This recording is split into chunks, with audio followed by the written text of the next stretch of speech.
Oh,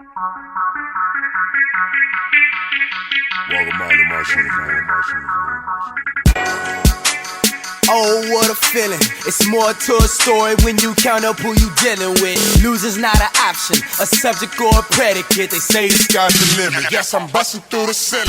Miles to Mogul. I do you one that's better, rather show you than I told you. Yeah, and everybody sweating know you until you go Super Saiyan on them. Goku. Everybody sweating know you. Everybody sweating know you. Now. Everybody sweating know you. Everybody sweating know you. Now. In this episode of Miles to Mogul, I'm super excited to have an Austin legend in the building. I have literally been hearing this guy's name since I was like in high school, maybe even middle school. It'd be like, Nook this and Nook that. He's doing this. He got this going on. So your name has been buzzing in this city and everywhere else for so long. Today in the studio, I have award-winning artist, prominent community advocate and leader, the creator of Jump On It Community Outreach, dope lyricist. He's been featured. You're so welcome. He's been featured in Billboard magazine. He has been named top 25 under 25, the boss man. Forget a day. This guy has a whole week in his honor. Austin's very own Mr. I'm from Texas, baby. Yes, yep. Nook Turner is in the building. We appreciate you having me, so I'm excited. And then to be in Dawa Studios is super dope. Yeah, so tell us a little bit about what you know about Dawa Studios. Well, I can tell you, I was around Shaka when he first had the idea, and so I kind of saw this on paper, and we were at the first event. I think he did at his birthday party when he kind of launched the Dawa Fund and all that. So it's cool to see him see it. Be a visionary, and then you come in here and it actually manifested into something that's real, and it's gonna grow from here. So yeah, it's super dope. It's surreal to be in here right now. Shout out to Dawa Studios. Yeah, shout out for real. Yeah, and you're a part of the manifestation. We were kind of talking earlier about this, you put something together in your mind, that's the first thing you do, right? And then you try to create it in some form. And then when people acknowledge your creation or they become a part of your creation, for me, that's when the creation becomes real. Right. You know what I mean? I can create this set, but if I have no Nook Turner here, then what is the set? Well, I'm going to tell you this. A lot of what I'm doing now is due to Shaka and Chaz. So it was at one point, and we'll be 100, because with me, I'm always transparent. I'm honest about everything, good, bad, and the ugly. But it was a point in time where I was fed up with Austin. I'm like, I'm out of here. It's done. East side is gone. We've lost the city. I'm going to go join another fight that I know I can see a win in. And it was during the George Floyd time, 2020. And basically it was Chaz and Shaka. We was at a restaurant downtown, and they basically talked and convinced me into continuing the fight, which gave birth to the Black Austin Coalition movement, gave birth to a lot of things we're doing now, and me seeing the light at the end of the tunnel on the fight for the city. Because on the real, everything I've been through, everything I've seen, I just kind of gave up. I got to do something different, and there's no hope, and they the ones that gave me hope. And Darwin, what Shaka's doing, through the Dawa Fund, and seeing all the movements, those two guys gave me hope and kind of reinvigorated me to want to stay in the fight in Austin, because I was done with it. Both wonderful people in the community that really do what they say that they're going to do. Facts. Which is amazing, but also even more amazing that they were able to give you and provide you with the energy to keep going. Yeah.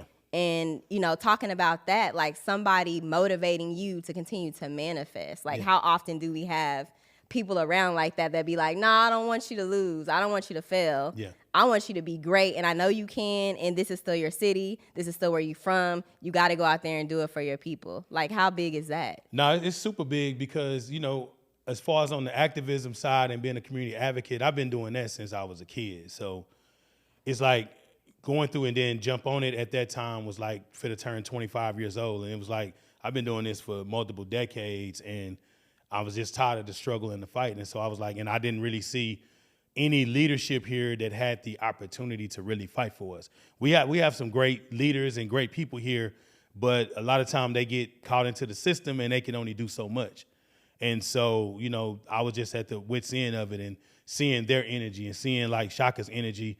he had a new energy, and that's kind of cool because being from Austin and being here my whole life, like you kind of get beat down. You kind of go through the gauntlet of what this city is and what it does to black people. And so seeing that energy that he had, it just kind of like, you know what, I got to stay in the fight and do it. And so, yeah, it's a whole thing with what we were just trying to figure out in Austin, because I was told years ago that what Austin is now, that was already forecasted back in the days when I was around the late, great Dorothy Turner and doing all the activism and fighting to get the Millennium Build. And when we started Jump On It, and we were told that, you know, Austin is going to change, and we didn't know that. We didn't even understand what the word gentrification meant. Like, that don't even make sense. This the East Side, this our community, and to see it now, like, it's kind of disheartening to just see, like, dang, they knew. And if we'd have took them serious back then and clamped down and learned the economics and learned the value of our land and our people and our community, and they allowed us to devalue ourselves, then come take it low and sell it high. And just to see that hustle ran, sometimes it could be depressing. So I'm just like, let me figure out what I can do to kind of change that, because I was part of the inception when they was talking about all those things happening. Man, you just said a whole lot. You know what I mean? That definitely touched me because I'm born and raised in Austin, Texas. You know what I mean? From the East Side. Let's get into what high school you went to. And what's that good old zip code? Tell me the high school because you're going to hate. And what's up with the zip code? That's what I need to know. That's the first thing we always ask each other, right? Like, where are you from and what high school did you go to? Well, I'm from East Side, 02, born and raised. I went to high school at the greatest school at the time was Reagan. Oh, Reagan my gosh. So. He's my guest, y'all, so I'm going to try to do him right. I'm a Jaguar all day, every day. That's cool, but when I was at Reagan, we was killing y'all. But when I was at LBJ, we was killing y'all. That's fine. That's okay. We got a 5-year difference here. Yeah, so during my time, we was doing our thing. You picked the right school during your time, and I picked the right school during my time. Yeah, and we fought. I was the one that spearheaded. So I started questioning everything. So half of my life I was public school, the other half private school. So I kind of got both. And I always lived, when I wasn't in 02 on the east side, we lived in Thurman Heights on the north side. So I was part of the entire struggle. But at private school, I learned to question everything because they paint everything white and they tell you that's what it is. And this was a Bible school. And so they would tell you, like, we would go through the Bible stories and they would tell you the pigmentation and what these people look like. But then in the book, they look white. And so I always question, like, okay, even we talking about Othello, you said he was a Moor, but why is this picture of a white guy and all that? So when I got to Reagan, you know, we holding up the Reagan Raiders and the R, and we fighting for the school. I played basketball, and I started questioning, like, who is this guy on this horse? His name John H. Reagan. And I was like, well, we're Raiders, and we going to battle. What was he battling while he was on his horse? And to kind of find out, he was a prominent Confederate soldier that was fighting to keep our ass slaves. And so I had to question it, like, why you got, at that time, a predominantly black school, but we got the mascot of a guy fighting to keep us slaves. So I started going to the administration and asking them questions. It's like, oh no, he got captured and then he wrote a letter denouncing slavery. What? Oh, so then why our mascot is not him writing a letter? Why is it not the letter, the pen, when he was actually, you know, fighting or saying something that was on behalf of us? And so under the guidance of Dorothy Turner during that time, we did press conferences. We had a group called DKC, and we kind of went at the school, went at everything, and hey, that mascot got taken down. So before Reagan turned into Northeast, that's why you see the horse and all that taken down, because we fought that, and that's how I've always been. It's like, if it's something not right and it's affecting our people, I'm gonna speak up on it, but not just speak on it. I'm gonna get out here and do the work to make it happen. And that's the difference with a lot of people, is they'll run their mouth all day. But who gonna get out here and put in the years, the blood, sweat, and the tears to really make something happen? And that's just in my DNA from where I'm from to do that, and I seen that firsthand. So I'm on that. Where does all of that motivation come from? Because I can hear the passion in your voice. I see the movements. I feel the energy. I'm sitting across from you. Like, where does that come from? Like, I'm from Austin. You're from Austin. Let's be honest. Everybody here is not like that. Like you said, some people be running their mouth. And that's everywhere. That's all over the planet, right? But we're just talking about, like, where we're from. You had this hustle mentality before I feel like any of us did. So where did this come from? I mean, my thing is, when you're born in the gutter, you got two choices: stay there or get out. And my mama is the one that always motivated me. You know, I'm raised in a single parent home. born and raised on the east side, and it's like during that time we never had anything. Like I didn't get my own room till I was in Thurman Heights for a couple of years, and then till I was in high school. Like so we struggled, and we was on the other end of that, and my dad wasn't there during that time, so my mom couldn't teach me how to be a man. What she did was show me what not to be and what a man was not. So living in a house with drug addicts, alcoholics, going through that, losing everything, getting it back, losing everything, just going through the trenches of what the crack epidemic did to our people. My mom was like, you gonna be different, you gonna make it out of here, and I'm not settling for nothing less than you being successful. And she used to always tell me when I was little, one day you're gonna stand in front of millions of people and you're gonna have a voice. So she pretty much planted that in my head before I even knew what I was gonna do and what it was. I knew I was supposed to be in front of people and be a leader. And so she always had this thing. So we living on 17th Street, and she was like, and I don't know if this was wisdom or what, I probably had to talk to her about this, but she made sure I never went to school with the same kids I was in the neighborhood with. And her reasoning at that time, she would say, is because she didn't want me to bring school back to the neighborhood, and she didn't want me to take the neighborhood back to school, and she kept it separate. And so in that process, I was able to see a difference. And then, like I said, spending half of my time going to private school, and you gotta look at this. I'm going to private school, but we living in the projects. We had no furniture. Brown Santa was our best friend. Like, my mom was getting like $148 a month, food stamps and AFDC. And basically what we would do is we would have to get on the bus, do all our grocery shopping for the whole month, wash all our clothes for the whole month, catch the bus back, and we basically didn't have anything. But mind you, at the same time, I'm catching the city bus to a private school, so I'm noticing the difference of the worlds. And then I'm noticing all the white kids at the private schools looking at me like I'm that dude because I got on Jordans or whatever I had. I made it fresh and I kept it clean, and it was like it was a whole different world, but I understood they had a different privilege and they had a different situation, and I always wanted to get to a point where my people on the other side had those same opportunities. And so that just fueled the fight. But I watched my mama go from us having nothing. Like, we lived in Thurman Heights. We was residents there. We didn't have any living room furniture. We didn't have a car. We didn't have a phone.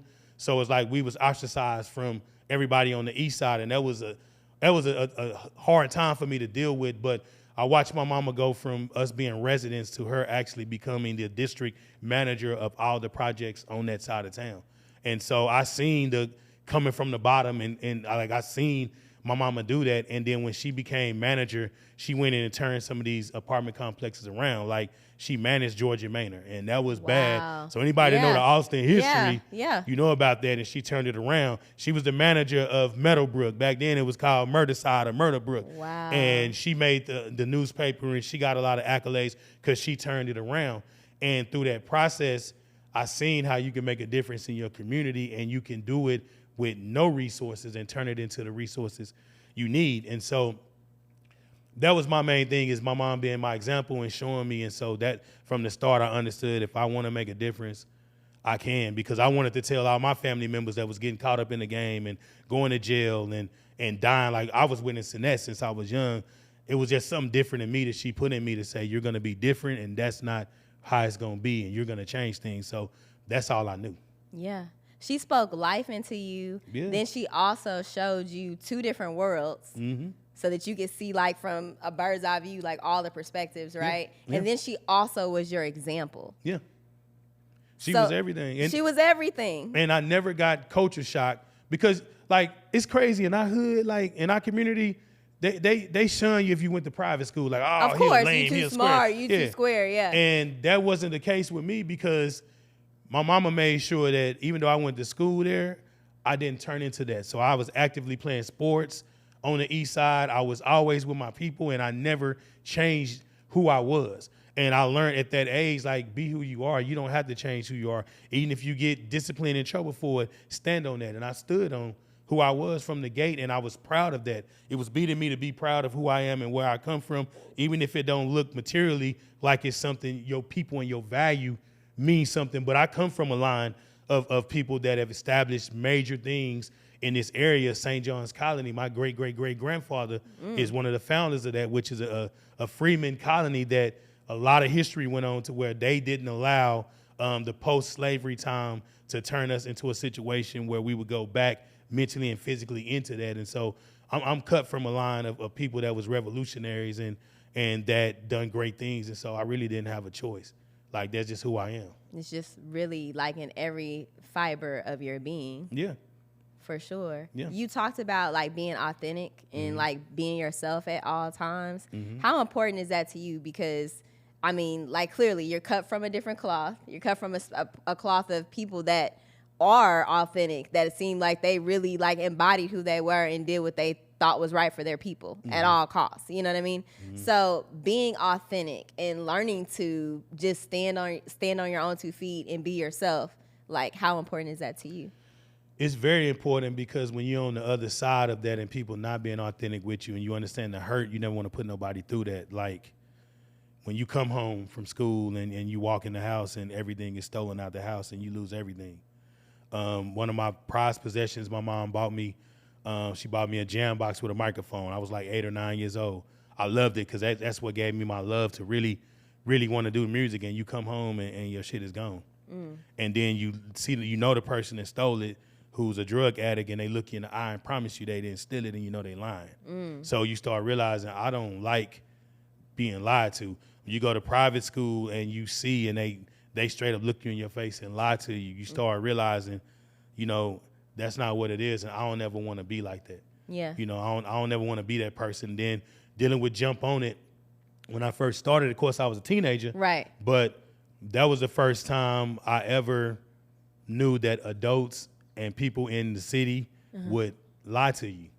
Ooh. And you sit and as a 16, 17-year-old, you're sitting across from a city council member in a meeting, you look up to them, we revere them, they're doing great things, and then when they look you in your face and they lie to you, you start realizing this world ain't what it's painted to be and what, I'm told, and I want to be opposite from that. I will not be that person that a lot of people that'll mistreat people and that'll do bullshit just to do it.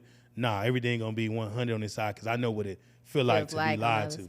Yes. Yeah. How old were you when you started to Jump On It? The idea of Jump On It, I was 15, turning 16. I think the very first Jump On, I was 17. Wow, just barely driving, and it's like it started in '97. Yeah, I was fresh out of high school. You were fresh out of high school. Yeah, I graduated high school. That was one of the advantages of going to private then public, is I was so far ahead. When I left junior high at Hyde Park and went to Reagan, everything they were doing my 9th grade year and 10th grade year, I'd already done that in the 6th and 7th grade. So I pretty much just kind of BS through Reagan. But You gonna tell them now that's what you did? it didn't matter. They didn't care. They didn't want me there because once they start realizing I'm gonna question everything, I'm not gonna fall under the authority. And at that time when I first went to Reagan, I was a sports star. Like basketball was my thing. Might not look like it now, but basketball. You couldn't have told my mom or my people that I wouldn't have made it in basketball. And I lost my love for that at Reagan due to how weak the education was and how weak everything was around that I wasn't engaged in that at all. But I graduated Reagan at 16, so I graduated 2 years earlier than my class. That's why I'm younger than all my homeboys and classmates and stuff now. But I got the opportunity in '95 to go to an event called Turn Your Back on Violence that Lloyd Ellison put on. And those that don't know Lloyd Ellison, he's a legendary Austin artist in the city, a leader. He's done a lot of things in the city, and he did a Turn Your Back on Violence because during this time, Juneteenth was a thing. And I know you remember Juneteenth. Yeah, of course. I was in the parade. They had some Cougars. incidents in the early to mid 90s that Juneteenth was dying down, and the violence and the gang stuff was getting real bad in the city. So he put on an event called Turn Your Back on Violence at Doris Miller. And that's where I met the late, great Dorothy Turner, who changed my whole life and situation because she put out a citywide call using this event for anybody that wanted to do something at Rosewood Park. And I was the only one that took heed to that call and then took it serious and made something happen. And so being fresh out of high school, I had nothing but free time to do whatever I wanted to do. And that's one good thing my mom did is she never pressured me to do what she wanted me to do. She put in me what I needed to be, and then she allowed me the freedom to become that. And that gave me the opportunity to give the birth of jump on it and to be everywhere and doing what I'm doing now. Can you say that one more time? You said she put the opportunity in you. What did you say? She put the real stuff in me and then gave me the freedom and the opportunity to do what I did with it for it to come into fruition on whatever I was gonna be. I just wanted to make sure they heard you, Nook, because I need people to also do the same with their own lives. You got to speak it. And a lot of her situation, not to put a lot of her business out there, but and it's just growing up as a black woman, you know, and coming up during those times, like she always had a fear that she was gonna die. So her thing was, if anything happened to me, I'm gonna make sure that Nook knows how to do everything he needs to do to survive. And so thankfully nothing ever happened to her, but out of that fear of something happening to her, she pretty much had me ready to run an empire at 9 years old. I was already, by the time I was 10, I could do anything. Yeah, it wasn't nothing I couldn't do, and she let me have the freedom. She was tight on me, but she let me have the freedom to make my own choices. Yeah, I mean, all the stuff that she taught you, plus like just the confidence and the level of understanding you had at such a young age is crazy. Yeah. Like, I don't think you can ask for a better mother. No, you can't. And then, you know, it's real. Like, it's nothing I can never do to really, like Pac say, nothing I can do to pay you back. Yeah. But the plan is to make sure you understand you are appreciated. I just want to get to the point where she can see the fruition of everything that she fought for and show me actually be something that's tangible in her lifetime. I love that. You know, that's what I want her to be able to see, that came and she could actually experience it. Because a lot of times they say you plant the forest, you're not going to be around to see the trees, and I don't want that. I want her to be able to plant the forest and to experience being under the trees. Yeah, under the trees, walk around the trees, see all the trees, make mama proud. I'm sure she's proud already. But, you know, I get what you're saying. Like, you want her to see the whole picture. Yeah, and I've seen her struggle. I've seen us go through everything. Like, we lived in a time we didn't have nothing. And, you know, and I say that and I don't take that lightly because she made sure that we were good and that I always made it through. But there was times where I seen her with nothing. Mm-hmm. And I just want us to get to the point where we don't have to struggle like that. You know, and she's doing great things now, but I just want us to have liberation to the point we can wake up every day, do what we want to do all day long without having the constraints of the system and society and everything you got to do to survive. I'm tired of us surviving. I'm ready to see us thrive. Yeah. And I'm talking about as a whole. Like, it's a few of us in here that may be thriving in their own way, but until all of us are thriving, we still in the struggle and situation where we not winning, and I'm tired of that. You know, I'm just frustrated with it. And I'm not gonna raise my kids in a situation where they gotta feel like that they gotta fight all hard just to shoot par. Yeah. You know, you gotta do all this shit just to shoot par. Nah, we gonna overachieve, go above and beyond. Yeah. Yeah. You are an executive member of the Black Austin Coalition. Tell me more about that. You mentioned it earlier in the interview. Well, the inception of Black Austin Coalition was kind of due in part to a lot of things that was going on in the city. But my thing is, I've always been a person that, like I told you earlier, I don't like being lied to. I'm not going to sit back and watch somebody else being talked about and it's not true. So there was a guy in the city, I'm not going to speak names on that, but he was very vocal about some things that was going on that I knew firsthand was not the truth. And so in bridging that gap, letting them see the other side of what was going on, we ended up forming what you would have as BAC. And like I said, that was kind of the motivation of what I took from the sit down with Chaz and Shaka over not giving up for the city. And so I felt like there was an opportunity with all the energy and bringing everybody together. So I'm not going to take credit for Black Austin Coalition. I'll take credit for being the one that brought everybody together and got us all on the same page for the movement. But where it's going now, we got the resolution passed in 2021 that called for the city to build a Black embassy. And so that's where we're at. We're in the phase of building and erecting a Black embassy, which is going to be a situation that's a safe haven a situation that offers liberation and something that offers restitution for Black Austin. And so that's going to be a huge project, and we're at the time now that we're going to fight to make sure that that actually happens. And so everything right now is about the Black Embassy. We do have support. We do have naysayers, but my thing is I'm a person that's going to get out here and do it. I don't care what nobody talking about. And everything ain't show business. That's one thing is everybody, I ain't going to say everybody, but a lot of people talk more than they do. You know what I'm saying? And that's what I was always told is to talk with your toes, not your tongue. Ooh. You know what I'm saying? Talk with your toes, not your tongue. Yeah. I love that. Yeah, let your work show for it. And everything I've ever done throughout my entire life, my work ethic and what I do and put out show for it. You can say anything you want to say about NOOK, but you can't say that he don't make things happen and he don't go hard. And if I was fake, if I was on some BS, I was doing that, I wouldn't be able to still be here and be solid and standing on what I'm doing after all these years. Absolutely. But Black Embassy, part of Jump On It Week, and I guess we'll get into that.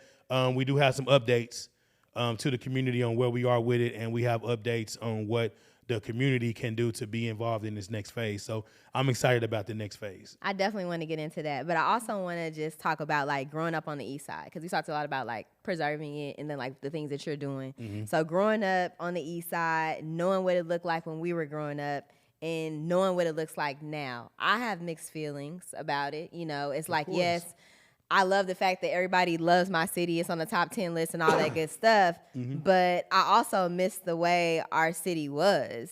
And I know that this is not just happening to us here in Austin. It's happening everywhere. Yeah. So how do we stop it from happening, and how do we preserve our culture? Man, I've said this many times, and I'm going to just keep repeating it until it just gets in everybody's head. And this is specifically for Austin. They treat dogs better in this city than they do Black people. Dogs have happier lives than Black people do and Black kids do. So that lets you know it's a major problem. The main issue is if they teach you how to not value who you are and what you have, then you will lose your fight to fight for it to have any value in it. So the first thing is they devalued our community.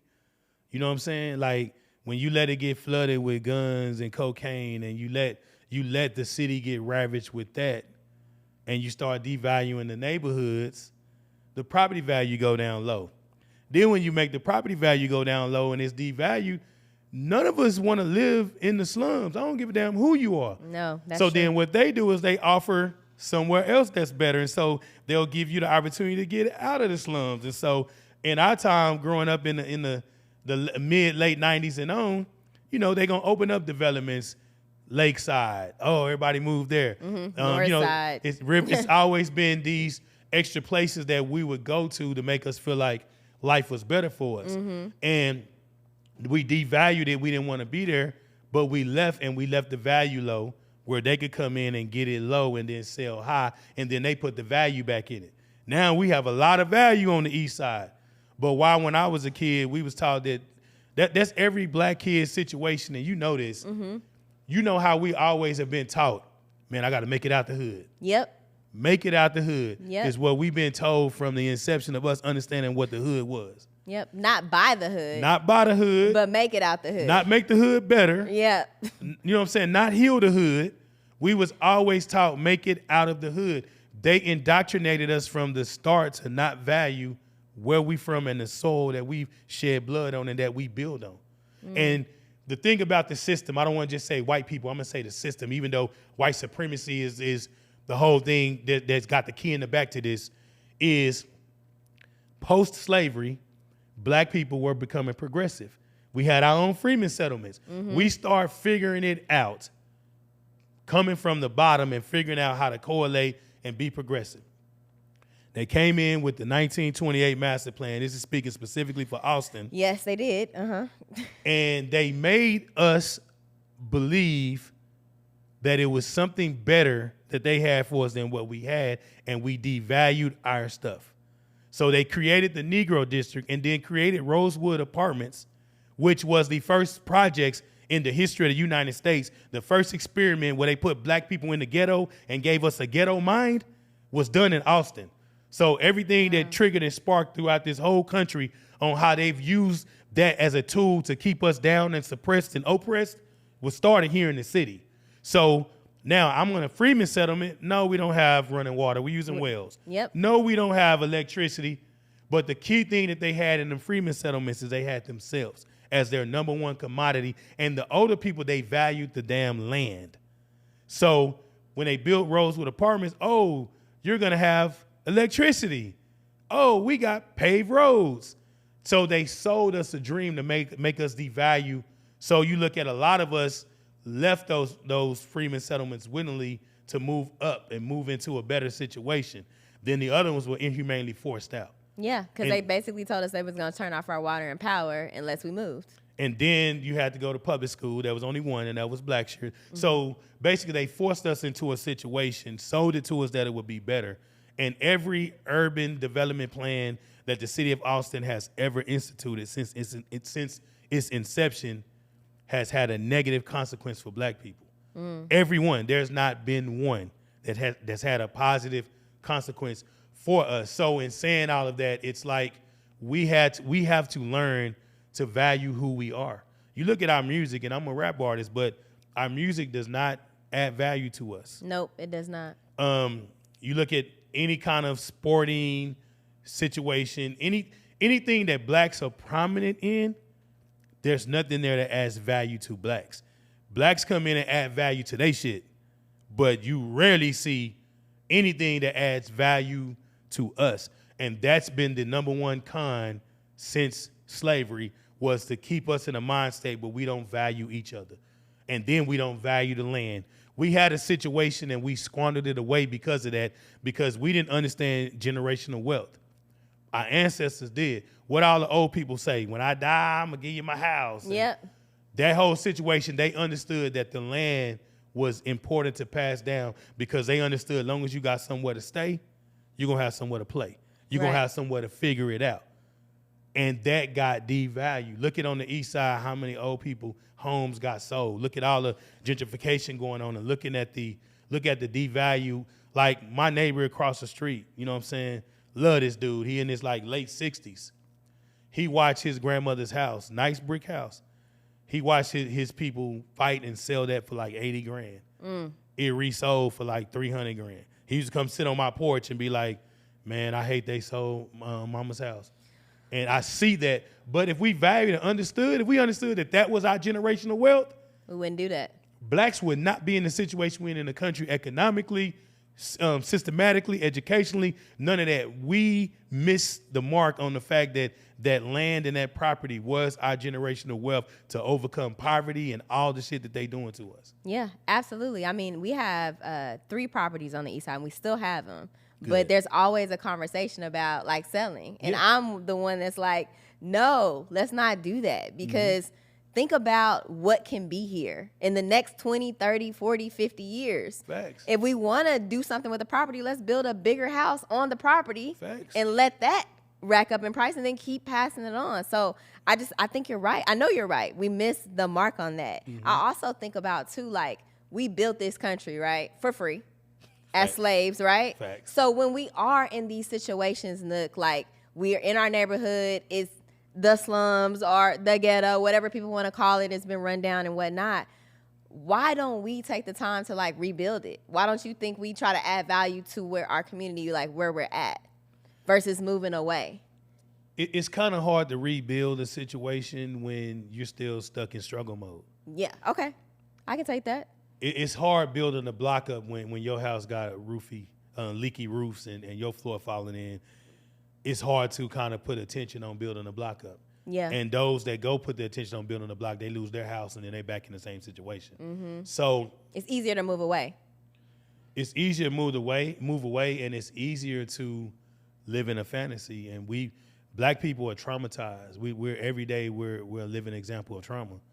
And so one way that your brain deals with trauma is it gives you a false reality to live in. And we get caught up in living in the fantasies and the things and the carrot they wave in front of us to make us feel successful. That's why you have, and I don't knock anybody to go to college. I don't knock anybody that got degrees, but that situation was used as one of those, if you do that, you're successful. And I know more successful people that didn't go to college than the ones that I'm around daily that went and spent their money still in debt and not as successful as the ones that didn't. So college is a tool to become successful if you know how to use that tool. But if you don't know how to use that tool, it's a hustle. So we've bought into this lie of what success is, and then we live in that. And we live in that fantasy to escape the trauma. And when we get out of when we get to the point where we understand, because I want to say this shit right, when we get to the point where we understand that shit ain't where it's supposed to be and that we have to heal from the trauma in order to move, then we'll grow. But we get so used to masking the trauma and living in our own realities that we lose the will to want to fight. And I can understand that. That was probably one of my reasons when I was like, I'm done with Austin, fuck Austin. And I'm just being real, I was at that point. And I go back and forth from that point a lot of times because of the trauma I done went through. But I'm on the other side where I understand now that I got to deal with my trauma, and I gotta get my spirit right, and I got to stay aligned with God, and I got to stay aligned with my purpose and heal within myself in order to do that, because it's hard. And then the hardest thing right now in even rebuilding the community is you got to fight the system. You got to fight white supremacy, but you know who your first target you got to fight is your own fucking people. Yeah. Instead of us understanding it's more that we agree on than what we disagree on. It's way more than we agree on, but we just can't see it from each other's lens. It's almost like some of us are seeing this from a bird's eye view, and some of us are just seeing it through this small little tiny camera lens, and we can't, those two people like forever will be in disagreement. You know what I mean? So you got this group over here that just sees things from where they are right now, and then you have this group of people that see things about where they can go. Mm-hmm. You know, and that's the hardest part. And it's like, how do we all get on the same page? We get on the same page when we learn how to value ourselves. People treat you how they feel about themselves. And people talk bad about people who feel bad about themselves. People have a problem with other people when they have a problem with themselves. That is so true. And that's how I feel. Anybody that I've had an issue with, that issue could be resolved if I resolve the issue I have with myself. Because then I know how to deal with that person. I know how to navigate around the traps that person may set. So then I don't have a problem with that person. Yeah. So if you got a problem with me, you really got a problem with yourself. Yeah. You know, and that's hard because accountability is hard for people to deal with. Like, yeah, it's hard to be told, you know, and I guess in my situation in my life, accountability wasn't my issue because I didn't have no way around it. I couldn't escape the accountability. Like, I had to deal with it because that was the only way I was going to make it out. I'm an only kid, so I had to create fantasy worlds and figure it out, and then realize, no, I want my reality to match be that, up. to match up with that. I can't be fake because I see so much fake shit around me. Yeah. You know what I'm saying? You grow up in a home with dope fiends and alcoholics, and you see the side of that. It make you not want to be that. You see your kinfolks getting caught up in it. You know, I seen my dad, and I love him to death. I rock with him, and we're building. But during that time, like, I seen him, and he wasn't at that time a drug addict. He was addicted to being a drug dealer. And, you know, and seeing that become more important than making sure your only son who was born on your birthday, you're involved in their life. But he's told me stories of when he went to the New Anderson, and how he was getting his dope and everything from them. It was the white people bringing it in, giving it to us to bring it back to our neighborhoods. So you start seeing the fucking hustle. And excuse me if I'm cussing out. No, you're good. But it's like when you start seeing how the traps and how we were set up to be how we are, you start having to say, I got to figure out how to move different. Mm-hmm. You know, I'm not going to be like everybody else and caught up into that. And I got a lot of flack from my peers on that. Oh, man, you think you're better than us? No, I know that we are better than what we're doing. So I don't think I'm better than you. I feel like as a whole, me and you are better than everything we dealing with. You know what I'm saying? And so, yes, I'm going to have that better implanted. Yes, we are better. Not just me, we are. But we have to understand that, because on the east side, there was a time white people wouldn't walk their dogs up the street. No. Especially after dark, you're not seeing them. No, you're not. There was a time at UT where they told students, do not go 12th Street. Chacon and 12th. My mom would even tell me, like, don't go over there. Like, Thanks. But now I just rode down there on the way here, and there's like apartment buildings, 4 or 5 stories high. It looks completely different. They tricked us. They hustled us, and we lost the fact that we built a community throughout adversity. we took the Negro district and made it into a prominent thing. Everything black people touch and focus on, we turn it into greatness. All the time. Everything. Sports, fashion, everything. Food. Yeah. You give us scraps, turned into delicacies. We turned it into greatness, and we turned the East Side into greatness. There was time we had a theater there. We had a community. Even with Old Anderson, like I was told about the parades they would have down Rosewood on game day.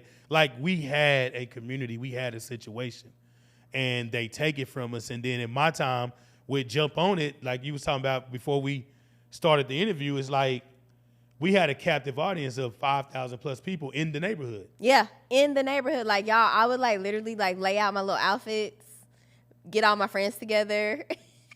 We would all be like, okay, meet at the house at this time. We're going to all ride in one car. And, like, I remember us even being like, how many numbers can we get in one day, in one night? We come back with our little stickies at the end of the night. How many you got? How many you got, Mika? How many you got, Karsh? How many you got? It was like, it was crazy. But look at how many people were in walking distance to Rosewood Park. It was crazy. Like, people were mostly walking. I was driving in because my family had moved to the north side already. But that's the LBJ bougie. Oh, my God. Now I got to be bougie. You went to private school. Hey, LBJ was, but look, at private, we'll talk about that, but LBJ, I'm just playing. One reason I didn't want to go to LBJ, because why? I ain't had the clothes to keep up. I'm telling you. Man, it was crazy around there. It was a whole fashion show. We struggled. We made the struggle look good. Yeah, I couldn't keep up with that. Like my best friend at the time, Dirt, R.I.P. Dirt Mason. That was my best friend. You know, Dirt Jam them. Yeah. They could keep up. And you was like, I can't keep up. Nah, my booster game wasn't that, you know. The booster game went up on that. We got to put a definition at the bottom. Yeah, it wasn't on that level, like, you know.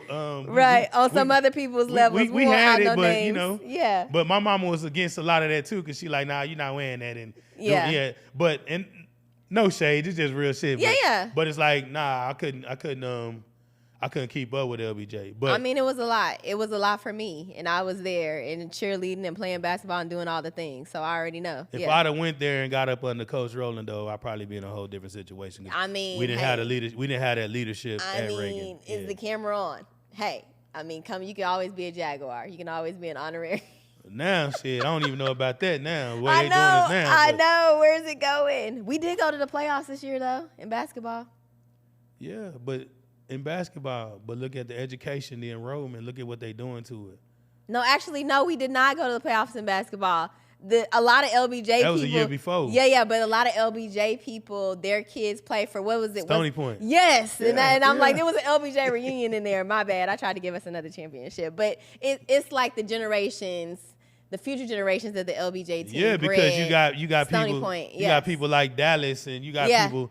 You got people like him that are invested into the youth. They totally are. Yeah. Yeah, that, like, you know, regardless of what you feel about him or what the opinions are about him, like, yeah, he's a great guy. One thing you said about him is he invested into the youngsters, like, for sure. Yeah, he'll live and die for the youngsters, and you know, you don't get that a lot. So you know, that's a unicorn right there. You know what I'm saying? In all the ways, because he's also from Austin, too. Yeah. My dad and his dad used to play hoop at the basketball tournaments at Givens when we was growing up. He wanted Dallas, yeah. He one of the originals. His grandfather or great-grandfather was like the founder of like one of the Freedmen settlements. So that's crazy. So like he deeply Embedded. rooted in it. You know, and that's why I understand a lot of frustration that we have being born and raised from here, and it's people that's not from here. You just if you weren't born and raised on this soil, I don't care how many years you've been here, it's just some things you're not gonna never understand. And that's why I have a problem with not always having the natives front and center when it comes to movements that'll affect everything. You got to, because if you don't have that understanding, you're not gonna really be able to make a real movement that's gonna be valued for the natives. And if you don't respect your history, your future ain't gonna be nothing. So. Right. If you don't respect your history, your future is not gonna be nothing. Well, add me to the list. Like I'm ready to go. Yeah. I'm ready to go. I'm on go. Okay. All right. So how old were you when you started in the music game? I started rapping when I was like 9. We moved out to Thurman Heights mainly because my mom had a car accident and she was bedridden forever, and we didn't have anything, and so we had to go through housing authority. And so when we was living, like I told you earlier, we're in Thurman Heights. I'm born and raised here. I don't know nobody on the north side. Mm-hmm. So we out there, no phone, no car, pretty much nothing. And like it was a celebration for us when a relative would come out there. and visit us. And so, Oh, make a wow. long story short, my cousin Kelly came out there, and she was, her and my mom was real tight, and so she would always come out there and visit. And every time a relative come visit, I'm like, I got to put on a show to make them stay. So I would be like entertaining, doing skits, because I never wanted them to leave. Like I would go in my room and cry when somebody visited us and leave, because I never know when I would see them again. And like we can get on the phone and call nobody and all that. But Kelly was getting married at the time, and I was playing around. I was like, I'm gonna rap at your wedding. And my mama, the type of person, she was like, if you say it, you got to do it. And so I was like, well, I don't rap. And she was like, we gonna figure this out. Plus, I don't have no money to get her a gift, so that's gonna be my gift is your rap, Negro. So we gonna put it together. So Your mama like, let's do it. We a group. yeah. So she helped me write a poem that turned into a rap. It's called Kelly and Stanley. And I went to North Cross Mall. See, I don't know if you Yes, I went to North Cross Mall. And recorded? Yes, You remember I the recording recorded studios studios. over I there? Yeah. recorded in there before. Yeah. I gotta find the tapes. I don't I know got the mine. tapes. I You got got mine, yours yeah. with the colored background. Yeah, I got all that. So I did the rap Kelly and Stanley and performed it at her wedding, and I realized how people received me when I stood up there and performed. And I was like, you know what? This is my ticket to reach my people. Because at that time, I had a cousin who had just got sentenced to go to prison, and that like broke my heart. Like, you know what I'm saying? It's like when you're young and you hearing this, and then you realize, oh, I'm not gonna see my cousin no more. He gone. I just had a yearning inside of me to want to change things. And so music was what that was. So around 9 years old, I started doing that. And then when my mom started taking over the housing complexes, of course, she would bring me to do community events, and I would rap and perform. And that just gave me the birth of who I was as an artist. Wow. You said my music is for the movement. My mission is to get us to Bread City, a symbolic place that represents true freedom. What does that mean to you?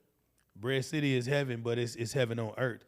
I believe that we weren't put on earth to struggle. I believe that the struggles and the things that we have are man-made. I believe when God created us, it was for us to be able to serve him, praise him, and act out our purpose on earth, not to struggle. We wasn't put on earth to struggle, so Bread City is what I want to see my people get to, and whatever that means to you. So if you're able to get some financial freedom, you made it to Bread City. And when you get out of prison and you got another chance of getting your life together, that's Bread City. It's a place where you feel liberated and that you're able to have the freedom to do what you want and you control your movements. That's Bread City. My personal Bread City is us having prominent communities throughout the country, us having financial freedom, and us being able to live life in a thriving mode to where we control our destinies and we be the great beings that we were individually put here to be. And what that looks like, I don't know, but I just know that it's a possibility. I believe it in my heart. It's a possibility. We deserve it. We definitely deserve it, and it's going to happen. Yes. We're all going to Bread City, Yes. for sure. Facts. For sure. Facts. You've worked with everyone from Trina, the Yin Yang Twins, Mo3, Texas legend Michael 5000 Watts, who I absolutely love, Charlie Boy, the list goes on and on. Who was like your favorite collab? Oh, that's crazy. I'm going to say my favorite was Yin Yang Twins because they fools. And So they're just like the music. man, they wild. Like, we riding around the city and they taking jingles and turning them into strip club anthems. Like, I'm with these guys and they took the Toys R Us song and made it a booty club song, and we just joking. Oh my goodness. You know what I'm saying? I need a snippet of that. What is that? Yeah. Nah, it's wild and their characters, but when I first met them, I didn't know that they was impaired or special needs. I didn't know that. Oh wow. Yeah, so I'm around them and I didn't know that. Nobody said anything because if you look on like the old videos, BT, all that, they always covered it up. You never see I didn't know that either until right now. So it was a time before in their career where they wasn't open about that. And so when I met them and realized that they kind of used them being jokesters and their character to kind of compensate for it. But it really was who they are. They actually eventually came out and talked about their different things and their issues, and they got real comfortable with it, and they got accepted, but it was a time it wasn't. But yeah, them guys were some fools. We had a jump on it one time, which probably would have been our biggest one in history if it wouldn't have rained. But I brought Yin Yang here, and during this time, I think it was like $6,200 for them, which was high back then. Right now, there's nothing. Right. But before they were able to perform, it stormed at Rosewood. And we already had like 3,000 plus people already there. So we rushed to move it indoors at the Millennium. And at this time, the Millennium wasn't with it. Like, They wasn't feeling having thousands of black kids in their building, which that's what the shit was built for. So So what are we talking about right now? That's another situation. But they wasn't feeling us doing Jump On It there. And it's storming outside, mind you. This wasn't like a regular And this rain. is for the black children in Right. a black community. Mm-hmm. And I watched Yin Yang take the money I just gave them out of their pocket and pay for everybody to come in. Wow. It's like, how much y'all want to charge? Because they wouldn't. And I'm telling them, like, let everybody in free. I'll work on the city to reimburse y'all.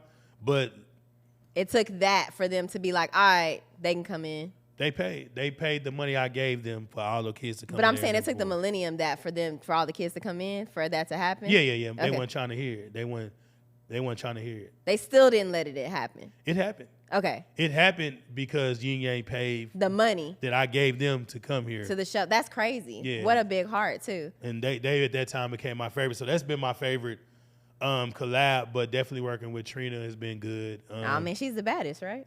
The Mo 3 situation, I never really got a chance to actually work with him because he passed away. Even before we finished the record that I put out with him, it was still in its beginning stages. Oh, wow. Yeah, like he sent me those rough vocals on that Friday, and then he passed that following Wednesday. So you just got them a couple of days before. Wowzers. Yeah, and Trina jumped on it on the fact that she knew Mo 3 and everybody's heart was broken Right. on the situation, and she loved the message Right. of the song. So, but yeah, I would say Yin Yang Twins, and then Trina has kind of been an advocate. Like shit, Trina brought me out on stage when she came here to see the Park Center in front of 1,000 people. She brought me out, and Oh, my she's goodness. always afforded me the opportunity to hop on the road or go out with her, and I hadn't been able to take advantage of it yet. But yeah, she's a sweetheart, and I rock with everything that she do. So that would have to be my second. But me and Michael Watts, like we like brothers, like that's the homie. Oh, okay. So we can just call him like when we finish up, and we could just have a conversation. Yeah. Is He that was what here you- last weekend trying to get with me. What? Yeah. So, Oh my God! If you're not gonna make time for him, I will. Yeah. That's the I'll be homie. like, I'll That's the take homie. you around the city, Yeah, Michael Watts. That's the homie right No, there. that's dope. That's like Yep. one of my favorite DJs. Yep. All right, so you literally took over the Darrell K. Royal Texas Memorial Stadium. For the people that don't know what this stadium is, it is the football stadium that the Longhorns play at. Yep. Like goals, first of all, and secondly, I'm kind of jealous that I was not invited to this music video shoot. But we're doing another. We're doing a remix. So I got okay, you, got I you. need to be on the invite list. Remember, but she said that, Bree. yes, Remember I she did said say that. I got But you. this isn't about me. How did that come about? I had the idea for the song years ago, and I was like, man, I should take that PD Pablo and turn it into Texas Baby, and I just think it just fell in my lap. Like I was in the studio messing around, and I pulled the beat up. I'm like, I'm gonna record the song and do it. So it was just really me just playing around and doing it. Nothing serious, but I let a few people hear it, and it's like, oh, you got to shoot a video and they'll rock with that. So that's how it pretty much came about. And I was like, you know what, I can use this song to really do some things. And it was doing real well before they lost in the damn whatever Rose Bowl or whatever it was. That song was killing online. I was getting a lot of action. They lost. That shit just dropped. So You saw Texas. I was getting a lot of action. hey, I was getting it. Like that means he was winning. Oh yeah, I was winning. Like you he know what was I'm saying? winning big time. But Oh, yeah, my I'm gonna goodness. do a remix to it. I'm gonna involve some of the newer players, and I'm involve more people from Texas and make it more of a Texas anthem. I'm ready. On that. I'm And ready. you know, and I got to deal with my personal feelings on stuff like it pissed me off on the DEI inclusion and everything that they taking away. So then it make me say F them, and then it's like, well, it ain't the players' fault. So I be bipolar on how I really want to move on that. So I know I'm doing a remix, and I'm gonna just move when the energy tell me to move, because I got other records that I haven't released yet. Like I got a record with Boosie Badass that I really What? feel like, yeah, that's already done. Can so- I get a snippet of this? So I'm kind of I send it to you. Thank you so much. I'm just trying to move what I've done in the past that was kind of a mistake knowing now, but during the time I didn't get it, is I sacrificed my music for a Jump On It. Like I put more time being sucked into doing the community work and not into me. Right. And so that's why I'm at the point where I am now. Like, you know what? I don't give a damn how old I am. I didn't give myself the opportunity to win, and I still can eat up anybody that want to try me on the mic. Let's do it. So that's where I am now with Fit to Drop, the record with him. I got a full album that's done. I'm just kind of working on what I'm going to do. So I've learned with Jump On It now, make sure Nook Turner's involved in it. I never had my name on nothing. I bring down all these artists like Yin Yang Twins. They knew me as Charles. What? When I asked him to get That's on, your real first name? yeah, it's my government name. Oh my goodness. I'm just now finding this out because Yeah. I've been calling you Nook forever. That's the only thing my mom ever called me. Like Yeah. she never called me Charles ever. Okay. But when I asked them to do the song with me that we did, they were like, "You rap?" I was like, "Yeah, I rap." I've been around these dudes for years and they never even knew I did music. And that was a mistake of mine because I always prided myself to say, you know what, I'm not going to use Jump On It for anything personal because it's for the community, it's for the people, so I'm not going to have any personal benefits. That was stupid because I'm putting in all the blood, sweat, and tears. I'm going through the drama. I'm going through the hate for my people. I'm going through the system shit I'm dealing with the city, all that. So why wasn't I front and center? And anytime that I performed to Jump On It, I would always get hate, like, he's using it for his platform, and like, I wasn't, but shit, I should have. I deserve that. Yeah, I mean, why wouldn't you use your own platform to perform at? I mean, like, first of all, you're a well-known person in Austin. Mm-hmm. So more people are going to come out to support you, which also gives the other artists that perform on your platform more eyes on them. You know what I'm saying? So, that doesn't make sense. People don't see it that way because you got to understand I'm homegrown. That's one of the negatives of being homegrown. Oh, my gosh. Because people that grew up with you and knew you, they always feel like, why it's not me? Yeah, but use that energy to create something that you want to create. Like I created something that I want to create. That's what we have to teach people because they don't get that. I just did an interview on KZI, and a guy called in and he said he was doing music. He's from West Texas or what have you. And he said he came to Austin and he seen me doing Jump On It. And one key thing, and he's a great guy, positive comment, but one key thing that he said is that he was jealous of me. And that's what I went through with all of my peers when Jump On It popped. Instead of them saying, let's lock in and get on this train, it was like, let's figure out how we can hate on it. Let's figure out how we can poke holes. Or you understand, like, we doing this at Rosewood. I would go into the office at Rosewood and there would be stacks of papers on the desk of people turning in proposals on how they could do Jump On It better than me. So I always dealt with the weight of the city on my back and my own people on my back. And so it kind of just suppressed me pushing me as an artist and mixing Jump On It. I've learned now, no, anything Jump On It do is going to say Nook Turner presents. Because I'm the one in the fight doing it. I'm the one that's taking the risk. I'm the one that's going through it. Anytime you see a big event, I'm going to be there as an artist and doing that. And I had to learn that the hard way, And then recently, like after the Mo3 song was taken off, we brought down Fredo Bang, Rich Homie Quan. We did a big show. We did in New Braunfels. And people were literally like, are you performing? Are you performing? And like I was getting that more than anything. And I was like, you know what? I've been stupid. I done wasted 15 years of my life and my career not putting me first. That's why the song with Mo3 was called Put Your Hustle First. Because it's like I never put what would make Jump On It better first and what would make me better, because Jump On It won't live if Nook is dead. If Nook hasn't given it the situation and the life and everything it needs to sustain itself.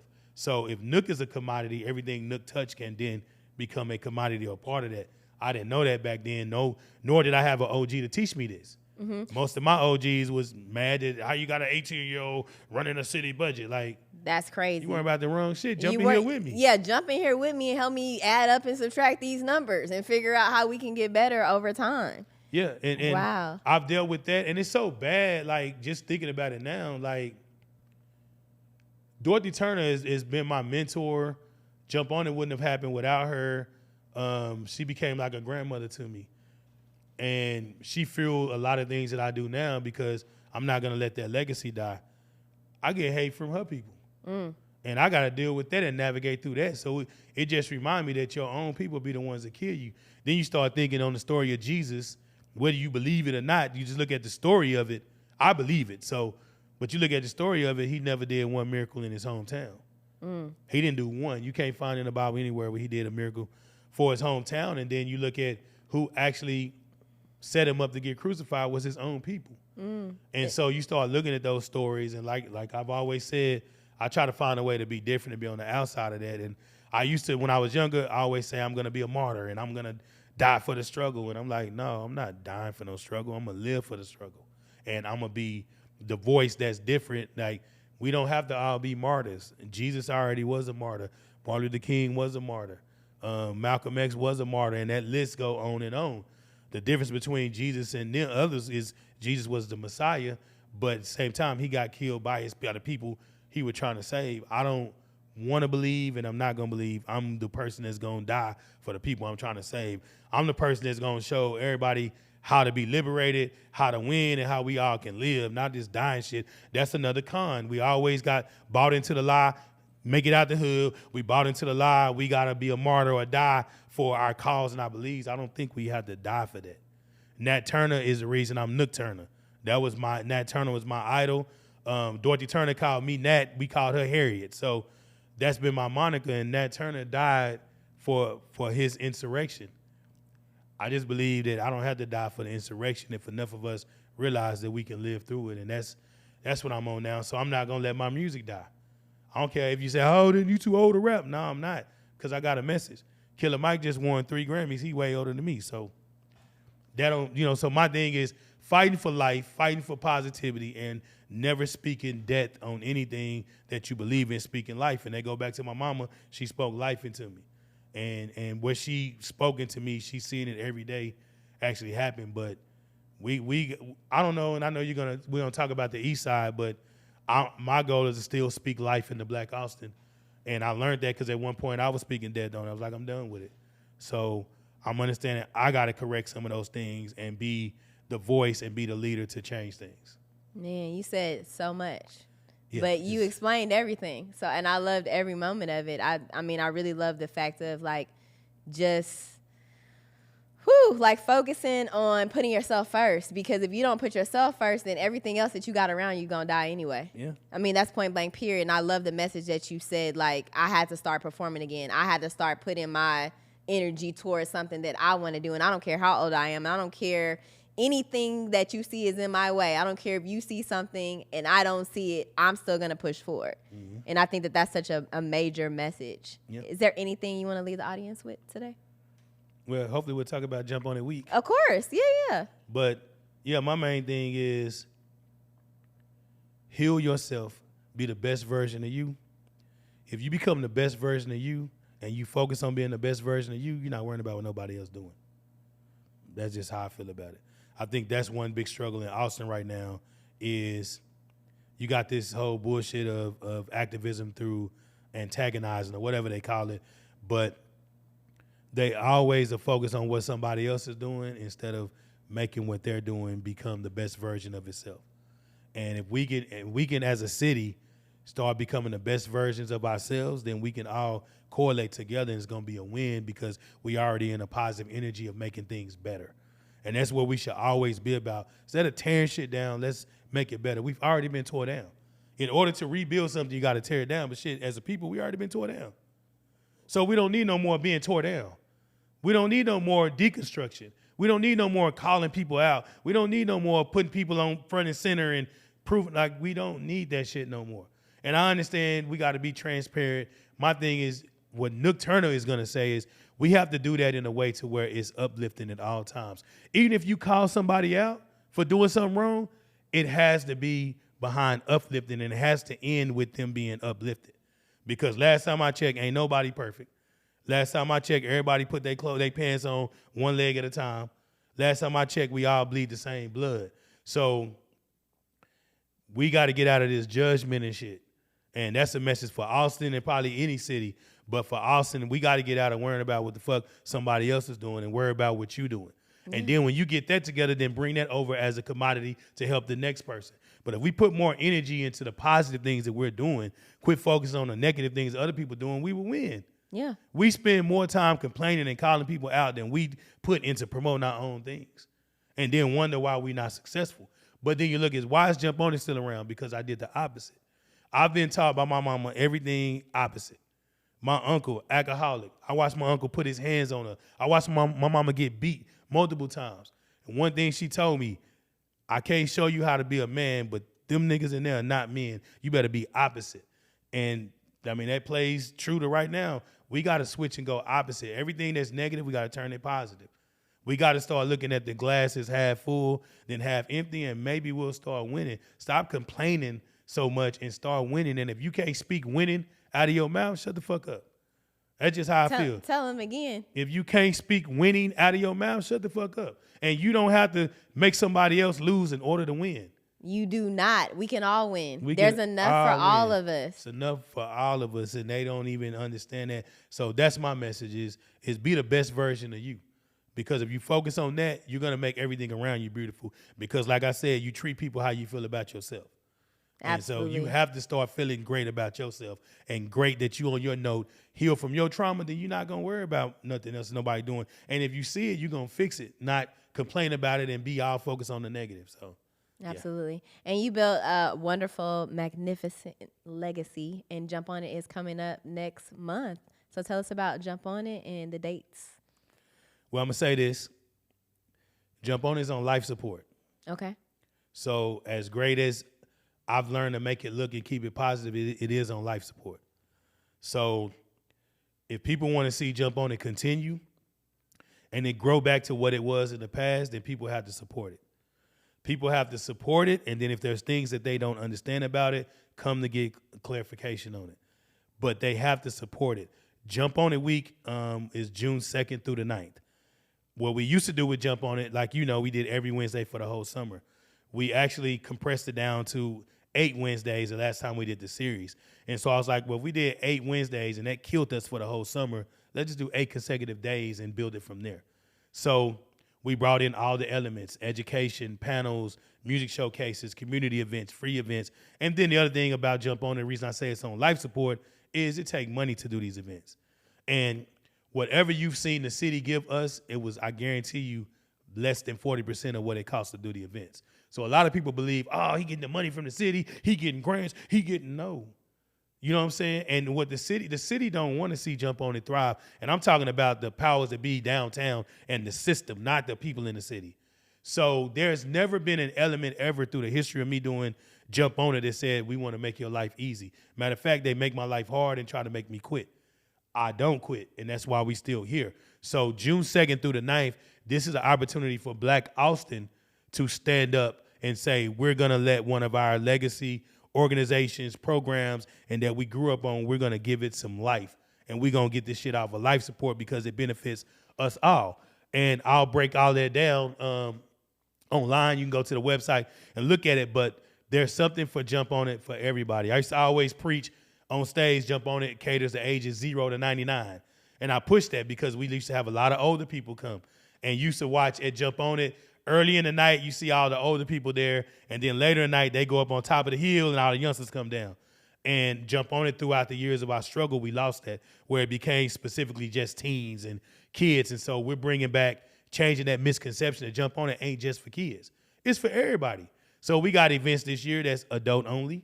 We got events that are youth only. We got family events. So I would say go to jumponitweek.com, look at all the activities. We have free events, but we also have ticketed events. We have to raise money. We can't continue to do this. It costs. These acts ain't free. Stage ain't free. Hell, using a city park to provide a city service is not free. A lot of the money we get from the city, we give it right back to their departments for their permits, and like, it's crazy. It's like, okay, you give me 25 grand, I got to give you 20 of it back for permits. So did you really do a solid? No, you hustle me. So this year we're going to get out of letting the city hustle us. We're going to get out of everything that caused this thing to die. But right now it's on life support. You want to help, go to jumponitweek.com, purchase a ticket, or just show up, get a free ticket, just show up. If you show up and we can show that Black Austin in the building. We tried to get Rosewood Park this year. I want to bring it all back and say we're going to do the old school Jump On It at Rosewood. Guess what happened? What happened? In November, oh, yeah, it's good, but we can't pencil it in until this many days, but you're good. Okay, when it comes to time to pencil in, oh, no, we have summer camps. It's always that. So what I decided to do, we cool. Let's work on 2025. That way, that excuse will be out of there, but we'll let that win for right now. So we're doing it at Millennium. Okay. And so Wednesday, June 5th is our community day. That's free. I'm excited about that because I put together an ATX superset. At first, I was like, who I need to bring down? Who can I pay to come down? And it's like, why would I try to raise money to bring an artist down for a free event that I don't have money like that to throw away? And then why overlook our Austin talent? Yeah. So look, let's do an ATX superset. So in this superset, when we announce it, probably going to announce it Friday, we have the OGs, the new artists, the future of the city, all on one stage for an hour-long set. And when I say we got almost everybody, yeah, it's dope. So that's going to be the free event at Millennium. Plus, I'm giving away free food. And we're doing free skating and barbecue. And it's a lot of stuff. And, excuse me, I can talk about Jump On It forever. But June 2nd through the 9th, with our key days being Wednesday, our community day. Thursday, June 6th, is the Shia Pro Women's Conference at the Carver Museum. That's going to be beautiful.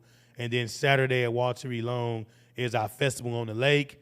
That is not a kid event. It's no age restriction, but it's not a clean event. Our headliner for that event is Sukiyana from Love and Hip Hop and others, other situations. But her, Big Yavo, OTB Fastlane, Kurt Cobain's, Gorilla Zoe, that's going to be big.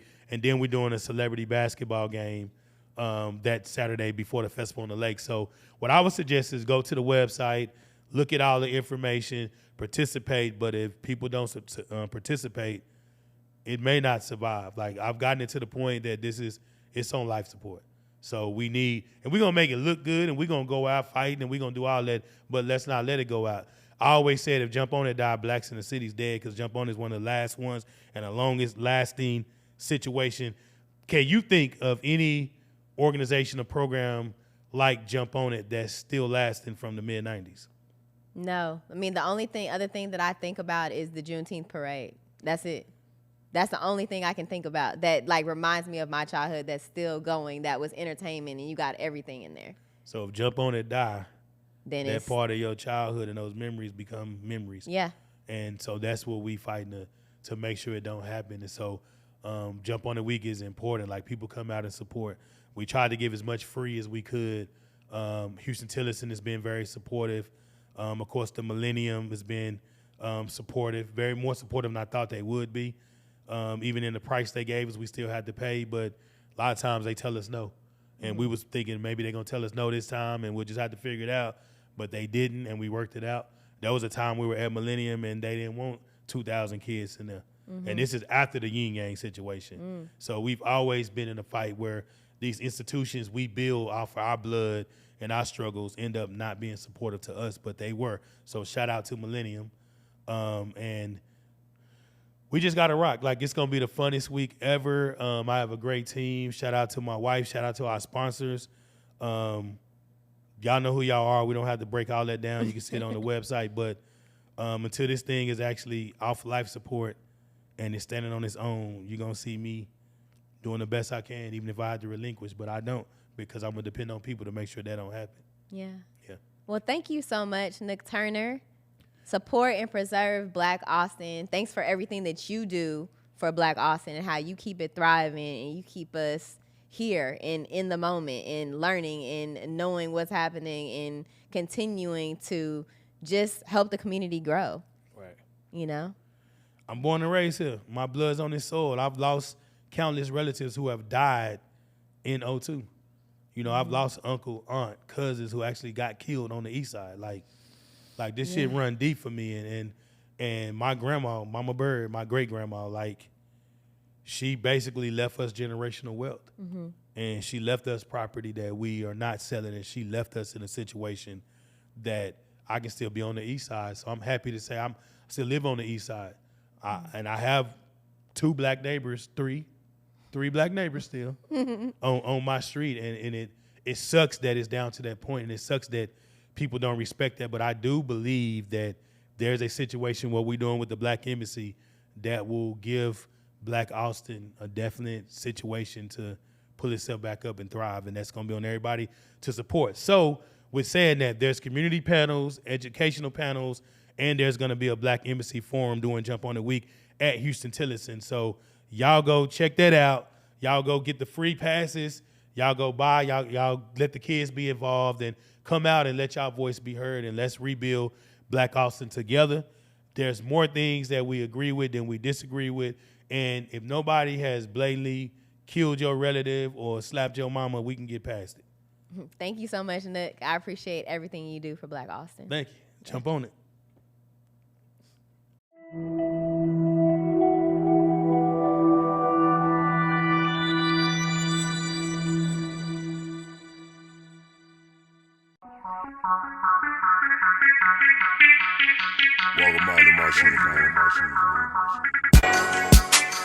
Oh, what a feeling. It's more to a story when you count up who you dealing with. Losing's not an option, a subject or a predicate. They say the sky's the limit. Yes, I'm busting through the ceiling.